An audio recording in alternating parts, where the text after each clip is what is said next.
But that's a big advantage because you can see both sides and from a different perspective. Please welcome Suci. She's a student in Halmstad University. You may introduce yourself. My name is Suci. Before I introduce myself, more details. The title of my presentation is the China Conundrum from an international student perspective. Before, I would not take credit for this title because I basically read two very interesting articles. The title is the China Conundrum. The first one is from the perspective of American professor, and the second one is from the Chinese student perspective.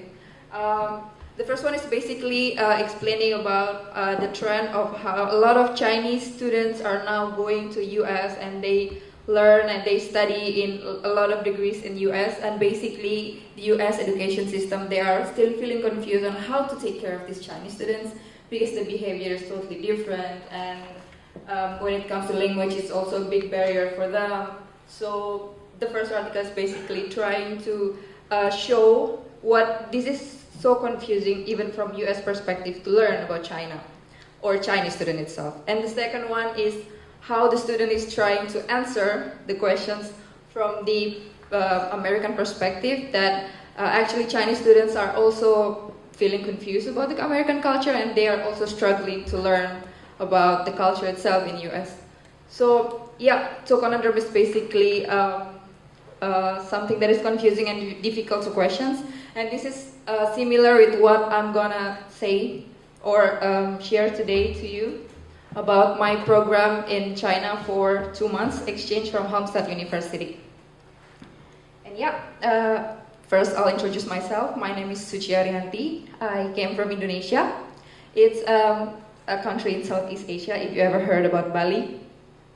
So yeah, that's the most famous island, I guess, and even some people think Indonesia is in Bali, but the fact is that Bali is in Indonesia. So yeah, I spent most of my life in Indonesia.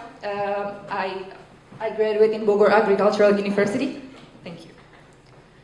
And I have experienced 3.5 years experience in one of the financial institutions in Indonesia before I finally decided to start my master's degree in Halmstad University, Sweden. So I flew all the way from Indonesia to Sweden, Halmstad, and have to try to learn more about business program in Halmstad University. And after 1.5 years, I finally decided to take this chance to go to China with Professor Mike Danilovich. We had this 2 months exchange, and the theme is about business and how to do business in China. That's the big picture of it. And then I flew all the way from Sweden to go to China and spend 2 months there. The interesting part is that, this is basically the picture of all of the group of students. I here to represent all of my friends who cannot join, unfortunately. We came from different countries. 3 people are from Germany, 1 from Colombia, 1 from Belgium, 1 from Indonesia, me, and also, of course, 1 from Sweden. We had these 6 weeks of lectures about a lot of themes about history of China, political in China, religion, culture, and also we learned some basic Mandarin. And we had several visits to several entrepreneurs, both Western entrepreneurs, Swedish entrepreneurs, and also some Chinese as well. And we learned a lot about Belt and Road Initiative over there. I think that was also my first exposure about that, because before I didn't know anything about that, and I realized China is actually having a very, very great big idea to try to build and develop all the countries, and also because I come from developing countries. And I think if you see this picture, I am the only Asian who actually participate in the program, because the rest are European and also 1 American. And some of my friends also asked me this question about why you came here to Sweden all the way from Indonesia, from Asia to Sweden, is basically to learn about Western culture and learn more from developing countries to developed countries. Why you finally decided to go to China? Which actually the culture is a lot similar to what I have in Indonesia, because Indonesia and China has a lot of cooperation as well, similarities in culture. And I think that's the thing that I learned the most, because I have two different perspectives from as being an Asian, and also second, now I know actually what is going on in Western culture. So that would be my topic. Yeah. First of all, okay, this is a video actually.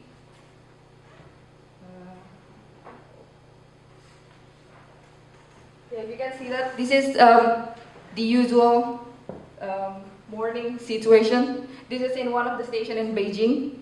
This is the rush hour situation in the morning.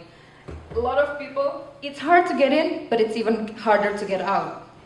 So, yeah. This might be really confusing.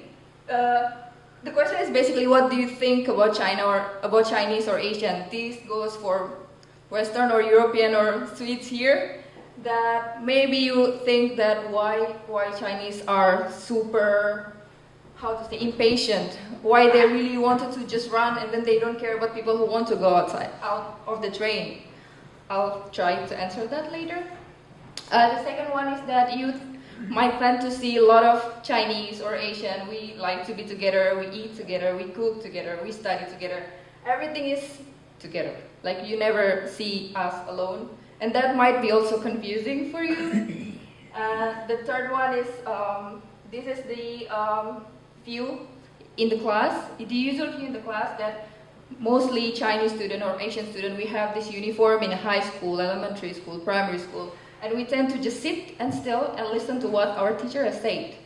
Because we are trained to listen to what teacher has said. And we think that it might be not proper to ask to start questioning your teacher, because, yeah, I'll answer that as well later. And also the last one is that you might also see some family, they stay together forever.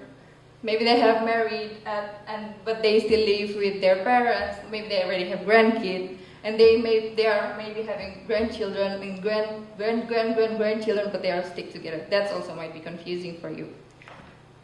The other side, this is what Asians think about European. First, we also confuse why you guys really like to stand in line, super patiently stand in line. We are also confused about that. Don't you think that you'll miss something if you really just patient stand and you just wait for something to happen? Isn't it better for you to just run and try to just everything, the chance that you can get? That's what we think.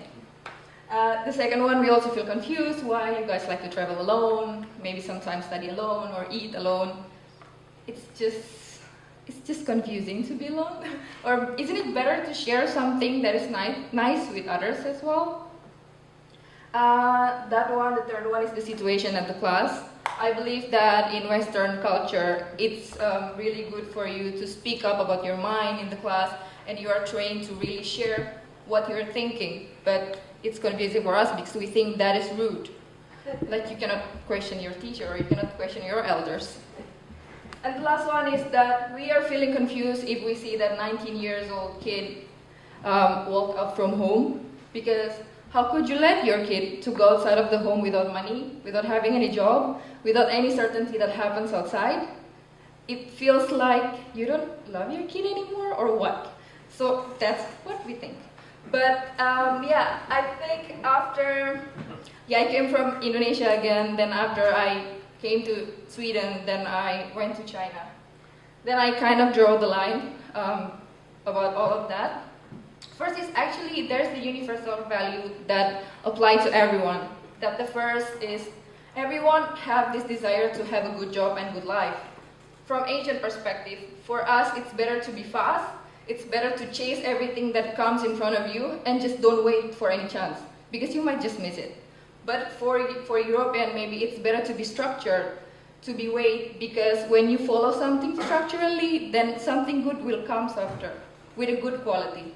There's no right or wrong with that, but it's just different perspectives. The second one is that all humans like to enjoy comfortable environment.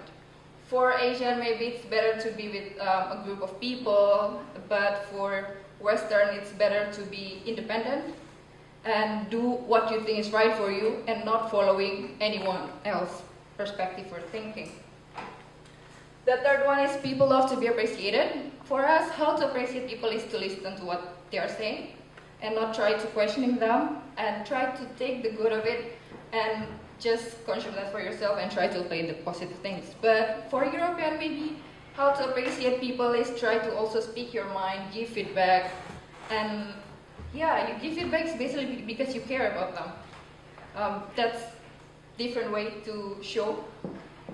Desire for belonging, it's related to, I think it's related with love for families as well. For us, it's better to take care of your kid until they really get ready to get out from home and they have a steady job, they have a good income, then they can start family and then they can go out from house. But for European or Western, it might be better to just let them go out and they will try and they will learn by themselves on how to really stand up for themselves. That's not wrong either. So both ways are good. And from here, I think the silver lining from all of them is I try to connect it to about business in China, because I went to China. I actually tried to do business in China. And when you really wanted to do business in certain countries, you really need to know about their value and what is their culture. Before I mentioned about actually Asian or Chinese tend to be like something that is really fast and like something to be in a collective manner. One of the experience that I have experienced when I was in China was there was this 11 November. It's single day if I'm not mistaken. So a lot of online stores, they have this huge discount for us to shop and buy things, and I bought this one jeans.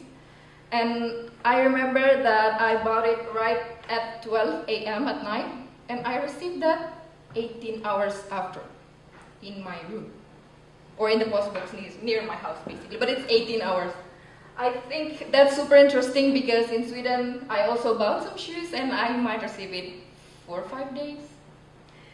That's that's a different thing that I really see interesting, because for China, the culture in China is that people like to be fast and it's really competitive and you need to really get a good service.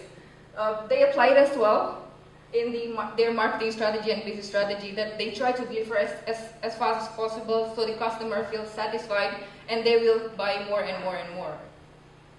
The second one is about the collectivism. This is one of the company that we visit. It's one of the property company in one area in Shanghai. So they actually made one area which is called one-stop shopping area, that they have this housing, apartments, school, offices, entertainment area, some parking lots and everything. It's basically like the one that Professor Mike has mentioned before, that they really wanted to make one thing that is cover everything. So that's also the value of collectivism, because they like to do everything in one place and it's easier for them as well. But maybe here what I see is that maybe like here there is some business area district, but for housing area it will be a bit far from the city center and those things. But China is going towards that, and also I mean if I try to see to my country, in Indonesia as well, we have several Chinese entrepreneurs as well, and also some families are Chinese family who are living in Indonesia from a very long time.